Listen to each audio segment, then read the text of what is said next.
Right here. If you said you had the mail, it's got to get out of the way. Tell me anything about it. Last chance to stop before Offramp. What does that mean? Take this exit. Turn right. Slow down. Welcome to Offramp. Excuse me. Can I help you, sir? Yeah, we've been walking around this beautiful town of yours, and we're thinking that maybe someplace we could get a beer. Excuse me. It's Sunday afternoon. You can't have a beer. I'm sorry.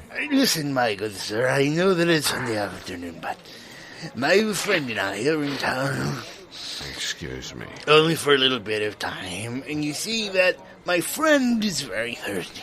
Excuse me. There's public water fountains all over the street there. Water, my good sir, water will not quench the type of thirst that we have developed in your town.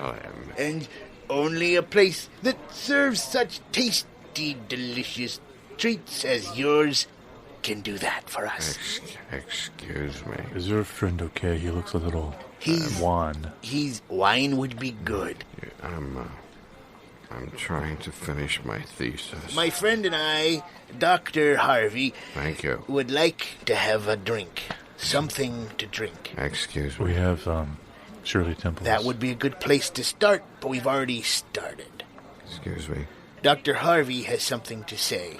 Sprite. I would like to thank you, everyone, each and every one of you, for coming. Dr. Harvey believes Today. that he's giving his oral defense and is addressing a room full of his thesis advisors. I want to Pay no attention to what he says, except that it's very brilliant. explain the portion that most of you took exception with. What he's saying here is that he's very thirsty.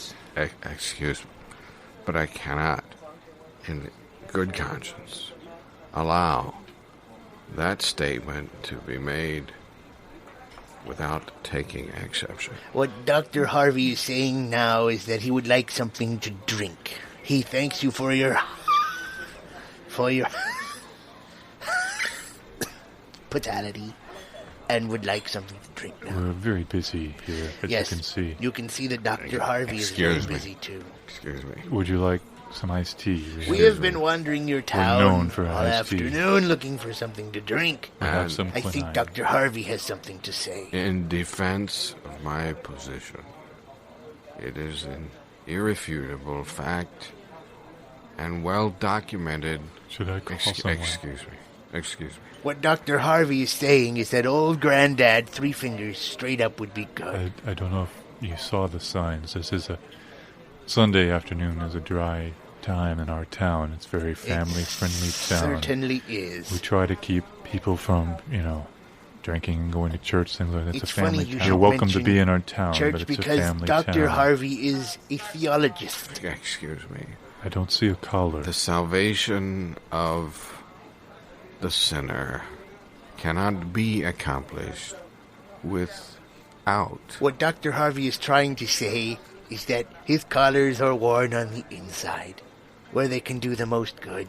And what Dr. Harvey, I think, is also trying to say is that if you haven't got any old Granddad, then a little bit of any Kentucky bourbon would do.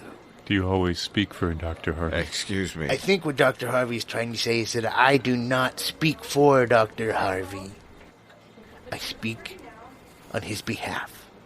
And tequila would work too. Excuse me. Dr. Harvey has something to say. I don't mean to inconvenience you guys. I'm sure you're very important in your field, whatever field that happens to be. We're very busy. We have a full house in there. Slammed, as we call it in the business here. My good We have man. Shirley Temples. We have Slammed is what we intend to be. An array Dr. of soft Harvey drinks. has something to say. Excuse me. We have some iced tea. Young man, Yes. I fear for your future. What Dr. Harvey is saying is that he fears for your future. I heard him say that. And yes. that any sort of Barbados rum would be good as well. You could mix it with cola and a squeeze of lime, ice cubes. What? It would be good. What did he mean exactly when he said he fears for my future? Why are you asking me? Dr. Harvey is in your presence. He's right here. Let's ask Dr. Harvey. I thought you spoke. Dr. I'm Harvey, sorry. what would you like to drink? Young man. That wasn't what I asked. Please, do not create a scene do not create. What Dr. Harvey is trying to say, I believe, is that if you have anything in a malted beverage that you could possibly serve him immediately. We have root beer. We're known for our root beer. Maybe really old ice cream root beer on would top. work, but other than that... Make you a float. Would you like a float? My good man, we have been wandering your town all afternoon in search of some sort of beverage. What to did he drink. mean about my future? Your future is in the hands of the... Excuse me. I think Dr. Harvey has something to say. I am unable to go on. I'm sorry, you can't sit there. That's our lobby. We have people coming in. There's quite a line actually behind you. I don't know if you've noticed. Perhaps you, sir, and I could help him to the bar. If you were to tell Dr. Harvey that there was perhaps a little bit of peach schnapps or Goldschlager at the bar, it might entice him in forward momentum. I think it's probably the only thing we can do at this point. Why don't you go behind the bar, hold it up, Albert, point his attention to it. We go over there, we have a couple quick glasses, and then we're done. How's that sound? We're out of your hair, no bother. Excuse me. Mr. Dr. Harvey, I think you have something to say. I'm going to say that I believe we have been led to this place. Go hold up the Goldschlager. Just hold it up and wait until you catch the glint. Okay, fine. Okay. I see there is much work to do beyond the threshold. What Dr. Harvey is saying is that he sees the glint of gold. Can't hear you from back. Here we go. Glent? Glenn, any good Scotch. Glenn Levitt, anything will work. I can't officially serve you this until 5 o'clock, but if I put it in these Shirley Temple glasses with the umbrella, would that work for you? I think that'll probably work just fine. Dr. Harvey, here's your... you got your Glenn. Can you tell me, though, please, my future? You were led to this place to tell me my future. What? I think Dr. Harvey has something to say. Son. Yes. What he means by this is that you have the future of us all in your hands. If you could just top these little Shirley Temple glasses off, maybe with a to-go cup and a straw, we'll be right out of your hair. Excuse me. Oh, evidently Dr. Harvey has something to say. You are excused. Does he mean that? Hell if I know. I feel so free. I feel like nothing I've done in my life so far makes any sense. It's all so clear now. I can see the road out in front of me. It's been littered with cares and petty concerns about alcohol serving laws and last year's taxes. I feel so free. I think I know.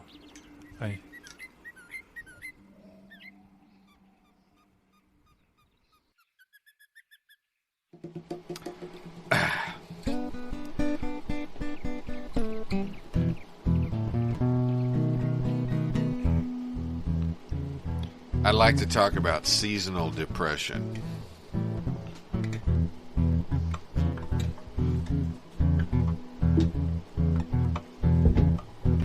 I'm attracted to the idea that a depression could last for only a season.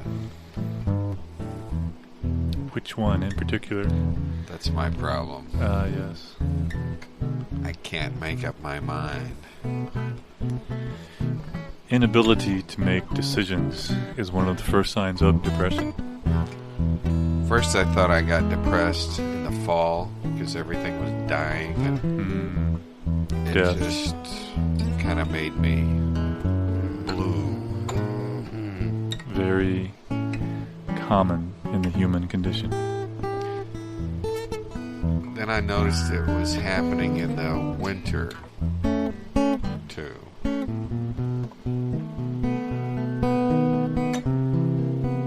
And I just read that a lot of sun in the summer can create seasonal depression if you don't watch out. Too much happiness can be a very bad thing. Happiness in others. Happiness on TV. Happiness on postcards. Right. Well, this year was the first year I actually got depressed. The springtime, you know, when it's like the best time of the year usually. For some, not you. Well, I just don't. I mean, if there's a seasonal depression, that means like there's a season when you're not depressed, right? I mean, That would seem to be the logical implication. there's my problem. I'm always applying logic. Logic is one of the first signs of depression.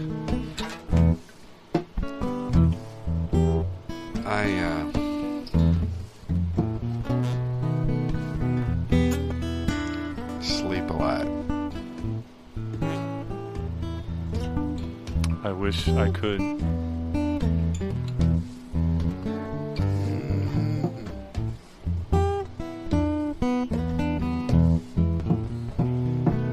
I used to be interested in so many things, and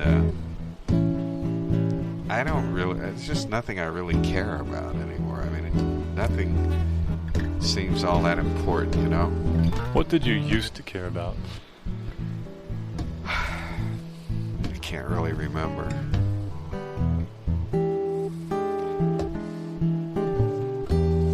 I thought if I changed my wardrobe,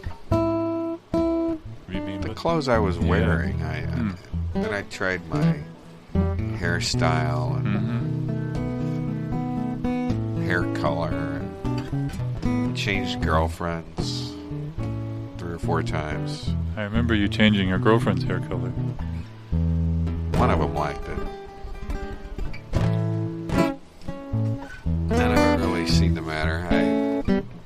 I took a trip. I got out of my surroundings and my environment and went someplace new. I took up a new hobby. Was trying, you know, all that stuff they tell you to do, but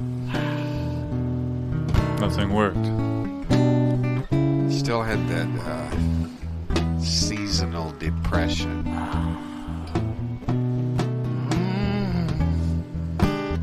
Did you find the depression changed with the seasons?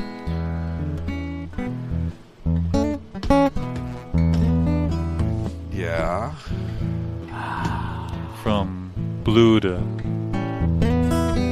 blue, I guess. Well, those were the good changes. The ones I dreaded is when it went from blue to deepest indigo. And then to black with no hope of turning back. Which season was black? Or could you tell at that point? Oh yeah. It's this one. Right now.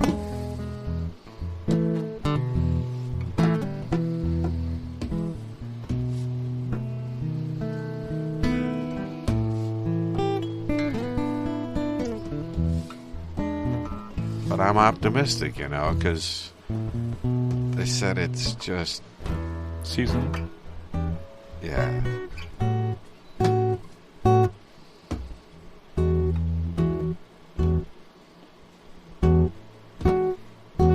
Optimism is a good sign, depending, of course, on what you're optimistic about.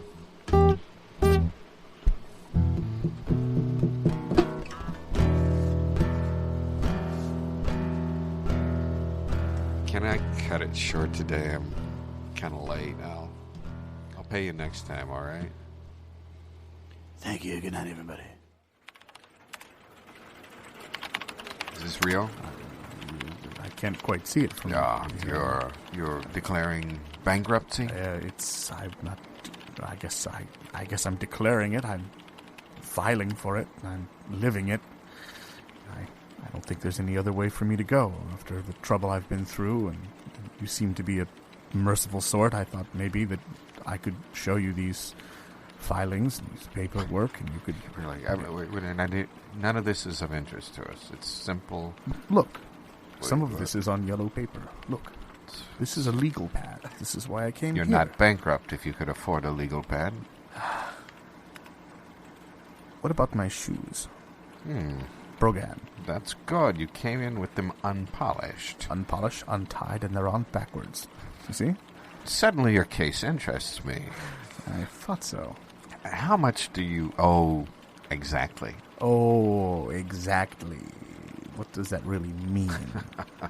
Okay, approximately. In the neighborhood of... It's not so much the amount as the collateral that I was asked to put up. Yes, let's get to that too. What assets do you have to declare? Well, I have my mother. Yes. What would you say your mother's worth in present value? Well, the first time I had to cash my mother in. You pawned your mother before? Yes, I suppose you could put it that way. I pawned her to the circus. What? She has an act. They don't. Well, they call it an act. It's actually an infirmity. And she traveled with that circus for 33 weeks. When I caught up with her, she was covered with cotton candy, and she smelled of peanuts. My younger brother... So, your mother was collecting an income that was in turn shared by you. My mother collected tiny porcelain Hummel figures. Is that what you're asking about? I never really thought of that angle. Those can be worth quite a bit. I'm not so sure that you really need to be bankrupt. Well, what does need mean?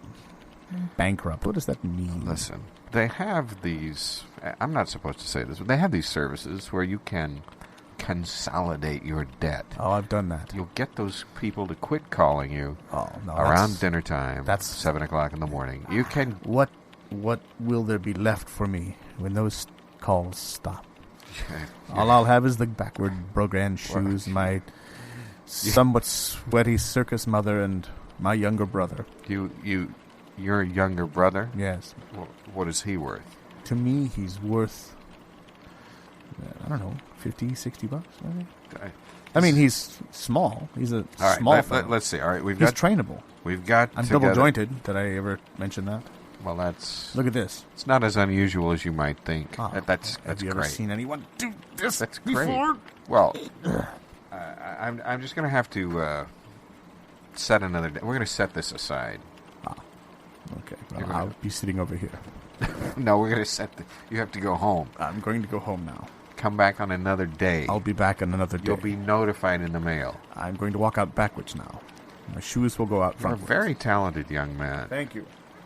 Goodbye. You really should just get a job and pay your bills.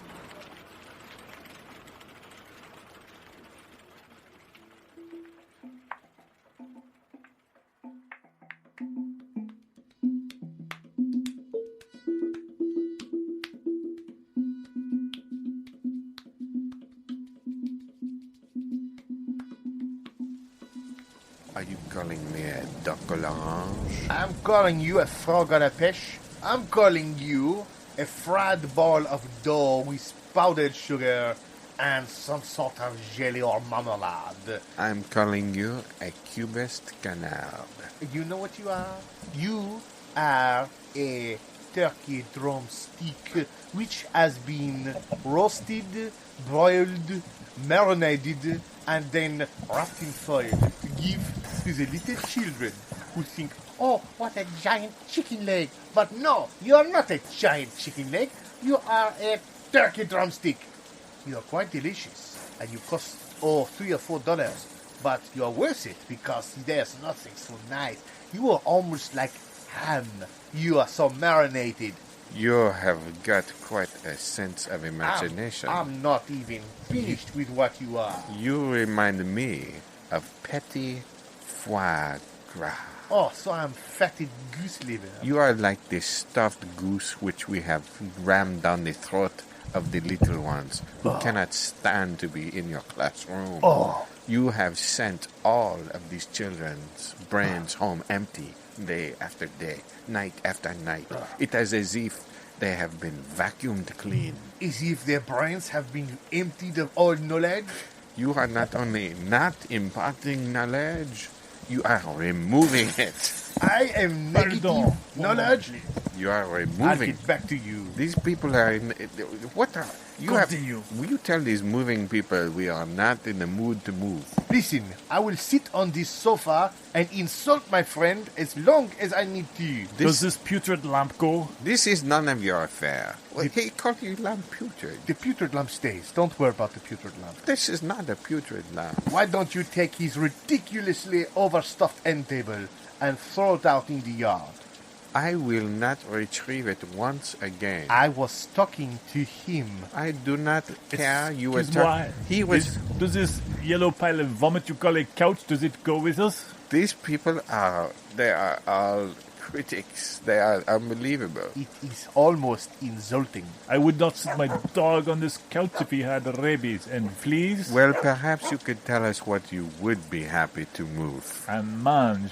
I would move. Fleas and mange. Your Well, dog yes, besides has that. fleas and mange, and you brought him here to sit on our putrid sofa. Nothing else was rank enough. Well, For perhaps you would like to sit on it yourself, sir. I would not dare sit on this pile of horse leavings if it was the only couch left on the only island, on the only planet, in the only world. This was a gift from my mother. It was a gift from his mother. Your mother must have been a blind, unable to sit down person. She is still alive, my mother. She has quite keen eyesight. She'll be here in about half an hour. And she never misses when she shoots her gun. You can take up the putridity of this sofa You with know- her in person. I cannot wait to see her. I will pile her in the top next to the No. She chairs. stays. She stays. You know, I don't remember calling for these people to come to move our furniture. We're not moving our house. This is not an argument. This is, Every time- Did you call for this man and his company? Simply this. Every time it comes to this, one of us moves out. Well, I So? know, but why would we call? Look at what it says on the autobus he drove here. It says, I will make you angry and move your furniture while insulting your family. Look, company. I have no time for your silly little name-calling arguments. You know, all I want to know is, does this pile of spilled phlegm you call a painting, does that go? You did not have to blindly choose which moving company to call. Well, you I could must- have asked me. I could have told you. Why don't we call the philosophically extraordinaire people who will move your coffee table without insulting you, and maybe they will give you an extra $1 off because they understand that what is happening. You call Sartre. You see? I You move see? your furniture, although it is beneath me to touch it with a pair of moving gloves I mean, on. how can we have an argument if this man is is so here? boring to listen to one of those more philosophical discussions Well, again. I am not going to. If I must listen to a third party butting in on our personal business, then at least I am going to get someone who is going to insult you right along with me. Horace, do not move that table. Throw it out the window. It is not deigned to be on our truck. It is not worth it. You know, it is must rather say, interesting. I must say. I mean, you know, it's better than that last time when all you have, you got the people from the horse races, the jockeys were here, Yes. and they could barely lift a thing. They were so small. Exactly. I can't say that I like this moving company, but you know, it's more interesting. I will oui, take the sir. spice rack, but yeah. if it was me, I would set the rest of this apartment on fire. You know, I think he is quite a successful well, businessman. I think you're very good at what you do. That's what I'm trying to say to you. No, I that don't even feel like arguing anymore. You I don't see? want to move with this man. He's This is better than the psychoanalysis. All of this syrupy sweetness makes me sick. I think I'll vomit it somewhere in this apartment. Well- although you'll never see it because this stuff is so... Why don't you just why let don't me we- pay you, Let's and just, you can keep the spice rack if you like, or sell it. Or And you the can, rest of it, maybe you can leave it because I don't think we're going to move today.